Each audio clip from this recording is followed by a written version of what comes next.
Hello guys, welcome back to my YouTube channel T-Spot. In this video, Who would have thought that she would be the hero we needed to finally ask the burning question for Carrie and Aidan that so many of us have been holding in for the past 20 or so years? She only responds, come on to them. Why wasn't this successful the first time? Since the disastrous Valentine's Day meal in last week's episode, Carrie hasn't been able to get the question out of her thoughts. When this week's episode begins, we learn that Carrie and Aidan have been completely back together, spending every night in hotels and subsisting on $26 omelets from room service. They're not merely dating once more. As Carrie describes it to Miranda, she and Aidan feel more linked than they ever did.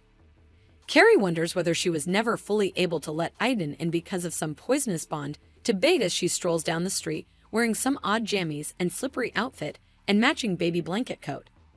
She could have missed out. She suggests to Miranda that perhaps big was a big mistake. The fact that Carrie and Aidan are playing home and simulating a life that might have been makes some sense in light of this. Aidan does, in fact, reside at a farmhouse in Virginia with his 3 boys and an unspecified number of hens. But while he is in New York, he practically lives with Carrie.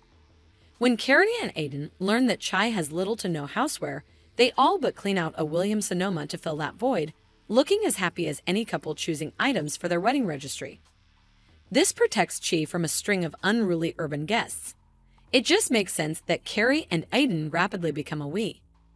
It happens a bit too quickly for Seema, who declines Carrie's invitation to have supper with her and Aidan. The fact that Carrie has a new boyfriend while Seema does not is not merely cause for jealousy. The truth is that Carrie has experienced great love twice as Seema reveals to her over a dramatic cigarette on Madison Avenue in the pouring rain. That possibility may never present itself to Seema, which is the unpleasant reality. And that feeling will weigh on her a little too heavily if she ends up third-wheeling in the Hamptons property she and Carrie are meant to share this summer. The plans for Hampton are scrapped and Seema argues that she needs more room. Despite her opposition, Carrie lets her depart. Carrie and Aidan's relationship is progressing quickly while Miranda and Charlotte's careers are exploding. Even though Miranda is only an intern at Human Rights Watch, she is ecstatic about her new job since it frees her up from corporate law and allows her to accomplish good deeds.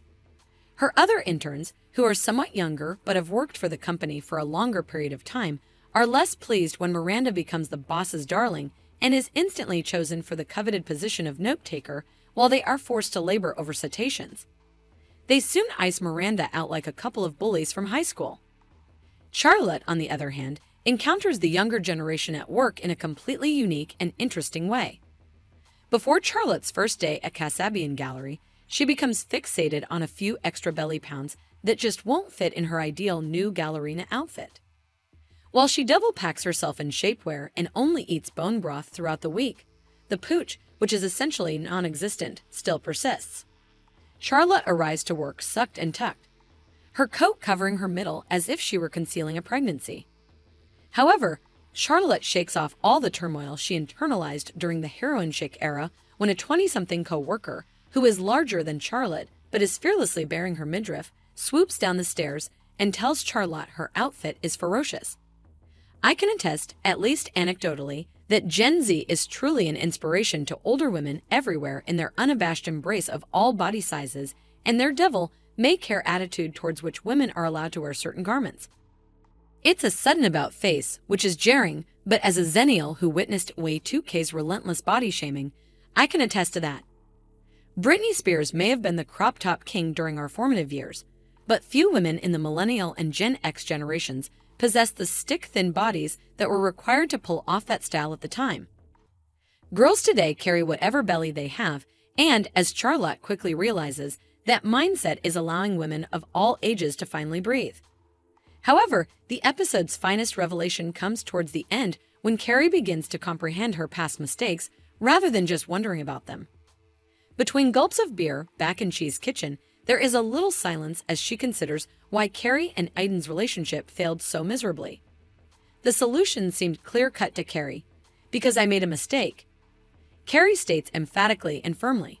However, the subsequent glance she gives Aidan conveys considerably more.